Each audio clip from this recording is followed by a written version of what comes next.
Huwag ang mga pulis Naresto ko namin sa salang murder.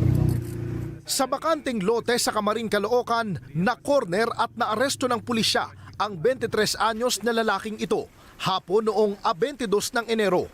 Siya ang tinaguriang top 3 most wanted person ng Manila Police District at isa sa 5 akusado sa pagpatay sa isang criminology student sa Tondo, Maynila noong 2023. Alam mo kung nasan si Paulo?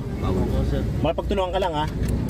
Nang maaresto, agad na ikinanta ng sospek ang kinaroroonan ng 25 anyos na kapwa niya akusado na naaresto naman sa isang fast food chain sa Valenzuela City nung araw ding yun.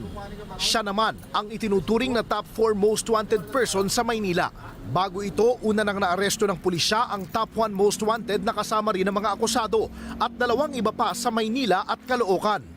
Ayon sa pulisya, 2 taong nagtago sa batas ang mga akusado. Nalaman natin yung itong dalawa na to magkakosa ito Miyembro ito ng komando, Sige-Sige Komando. Base doon sa mga impormasyon na ibinigay sa atin, nagtago ito sa Davao.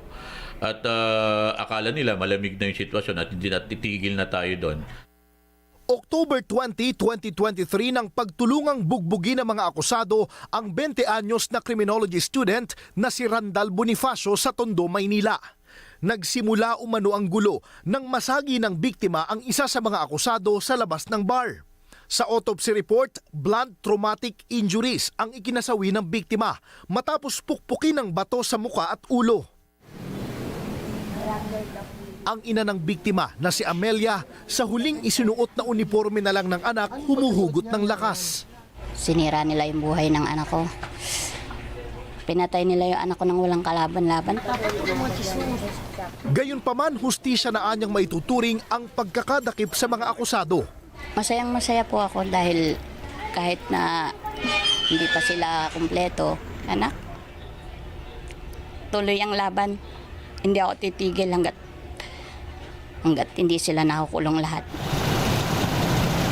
Dinala na sa Manila City Jail ang mga akusado na naharap sa kasong murder. Jesse Cruzat, ABS-CBN News.